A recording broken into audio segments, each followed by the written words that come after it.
Hello everyone, it's me, Captain Sensible again. So, Mr. Smelly's decided he's too important to ask you to subscribe and stuff like that, so he's got me in to do it again at the beginning of the video, so here we go. Click to subscribe if you want to leave this video alive. Sign up to my Instagram page, unless you want to experience my narcissistic rage. Click the bell in the corner of the screen and oil the wheels of my money-making machine.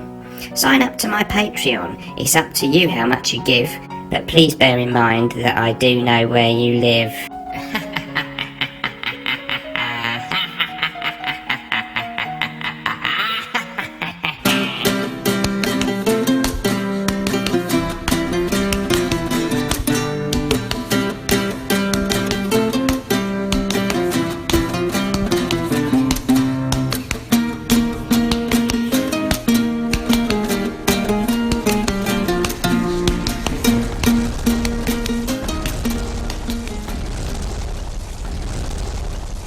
Hello and welcome back to everybody. So today I'm quite excited to bring you what I think is the best clone so far that I've smelled of Green Irish Tweed from the House of Creed. So this is Emerald Isle from Parfums Vintage. I mentioned it recently in my best long-lasting fresh scents video, and yeah, to me I think it's the best copy of Green Irish Tweed I've smelled so far. So Parfums Vintage have just recently released this one. At the same time they also brought out Verbena Fields, as they often do, giving you alternative versions of a very similar pair of fragrances.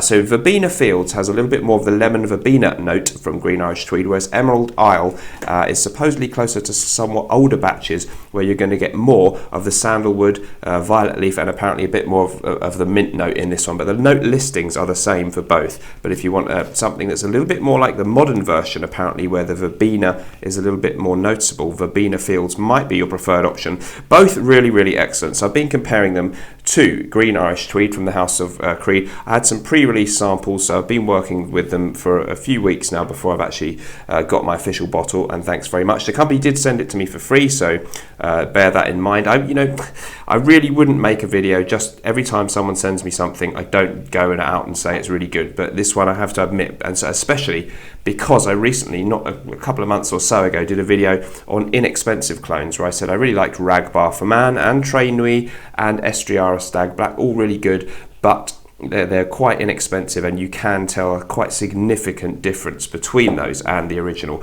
Green Irish Tweed. So Green Irish Tweed itself, centered around the note where it's got some lovely lemon verbena, there's violet leaf as a keynote and sandalwood, there's ambergris in the base, and there's mint. The official note listing for Emerald Isle runs similar to that. So you got in the top violet leaf, mint and lemon verbena, in the mid iris, geranium, bergamot and lavender, and in the base white musk, sandalwood and ambergris. So a very similar note listing, not identical, but there's all kind of stuff in there that isn't even mentioned. One key note in both is going to be dihydro or dihydromercenol, a clean, crisp, woody note that was really the key thing in Green Irish Tweed, and Cool Water by Davidoff, and loads of other fresh, woody smelling fragrances. So there's going to be tons of that in there, and the overall effect incredibly similar. So what I was impressed by as soon as I sprayed Emerald Isle was how similar it really was to Green Irish Tweed. And then I went and got my bottle of Green Irish Tweed and sprayed them one on one arm, one on the other, which I've done many times, and on paper,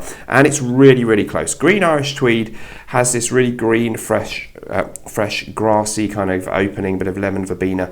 It's very, very fresh, and it's not really just a citrus freshness. It's this evocative of spring, maybe some florals in there, evocative of spring meadows, and a sort of grassy greenness, quite a sharp opening.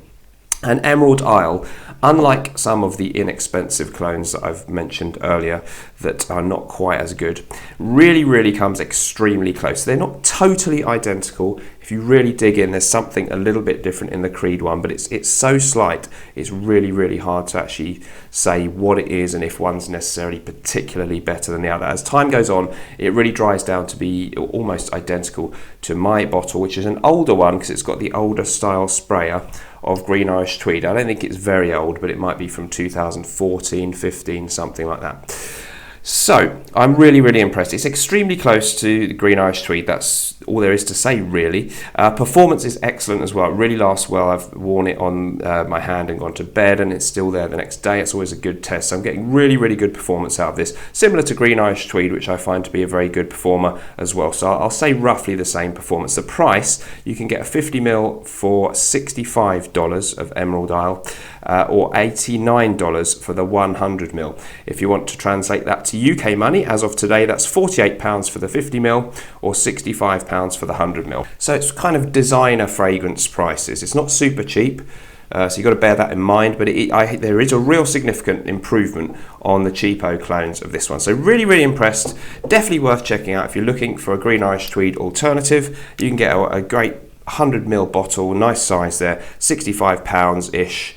Pretty good value, I would say. Obviously, you can stretch that and buy decants of the real thing, Green Irish Tweed. So, there's an argument, is it worth having clones that are not really cheap and getting up to designer fragrance prices? I can see, not everyone's going to think this is a great deal. But I find, honestly, if you're looking for an alternative to Green Irish Tweed that does cost less, then this one is excellent. Emerald Isle comes in this kind of box here. The Verbena Fields one, I think, is very similar but white. And it's what is the kind of standard label that we get with Parfums vintage stuff now. So really impressed with that one. A little teaser as well. They've also released another one which is called Intrigo Devastante, and that is their clone of the highly sought after vintage discontinued fragrance By Man by Dolce & Gabbana. I'm lucky enough to have a bottle of the original, and I've been very impressed with Intrigo Devastante and Intrigo Devastante Intense, and I have bottles of those, or bottle of one, because I picked the Intrigo Devastante, and the Intense version has a little bit more of some natural notes, he said, that weren't so accentuated in the original, but he decided to do that little twist on it. This one, the one he sent me the full bottle of, apparently as close as possible simply to the original fragrance, with some nice musks. Really nice kind of powdery sandalwood, lavender, musky, masculine barbershop scent from 1997. Really hard to get. So I'll be doing a video comparing the Parfums vintage version to that one. So that's the end of it for today. Definitely now, if you ask me what's my favourite Green Irish Tweed alternative, I would say Emerald Isle from the House of Parfums vintage. I think that's more similar to my bottle of Green Irish Tweed than Verbena Fields. There's not much difference actually between the two versions. They're very close, just slightly more lemony and fresh on the Verbena Fields and a little bit more of the base notes on the Emerald Isle, but it's really close. So either version I think will do you fine. They both perform well. Let me know what you think about Green Irish Tweed or Parfums vintage stuff. Have you tried it? Do you think the price is a good value? I'm open to your thoughts down there in my nether regions. Thank you very much for watching. Remember, whatever you're doing in life, let's project. I'll see you in the next video. Bye. Don't forget to check out my written review blog, where I post written reviews every week, completely different fragrances to what I'm talking about on the channel sometimes. And also follow me on Instagram, where I post a picture of usually my scent of the day every day and a little mini review. So plenty of content for you if you're interested in what I'm up to. I'll put the links in the description.